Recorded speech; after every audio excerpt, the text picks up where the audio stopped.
বেসরকারীকরণের বিরুদ্ধে নতুন pension scheme বাতিল, ন্যূনতম মজুরি সহ 17 দফা দাবির সমর্থনে 20 মে দেশব্যাপী সাধারণ ধর্মঘট। 10টি কেন্দ্রীয় ট্রেড ইউনিয়নের ডাকে এই ধর্মঘটকে সমর্থন করে তা সফল করার আহ্বানে রবিবার বিশালগড় সিপিআইএম মহকুমা অফিসে একটি গণকনভেনশন অনুষ্ঠিত হয়। এখানে উপস্থিত ছিলেন সিআইটিউর রাজ্যনেত্রী পাঞ্চালী ভট্টাচার্য, প্রাক্তন মন্ত্রী ভানুলাল সাহা, সিপিআইএম বিশালগড় মহকুমা সম্পাদক পার্থ প্রতিম মজুমদার, তপন দেবনাথ, সিদ্দিকুর রহমান প্রমুখ। ব্যুরো রিপোর্ট, আরই ধর্মনগর।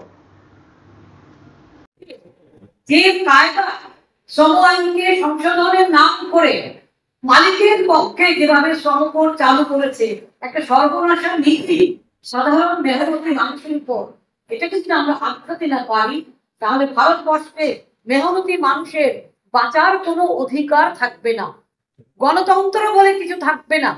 তারা সংবিধান মানে না, সংবিধান না মেনে তারা চালু করেছে ভারতীয় ন্যায় সংহিতা।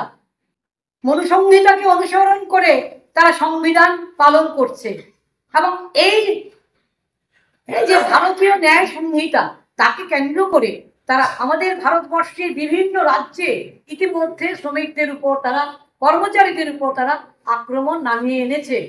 সংগঠিতভাবে যদি কেউ আন্দোলন করতে চায় তাকে তারা আখ্যা দেবে সংগঠিত অপরাধ।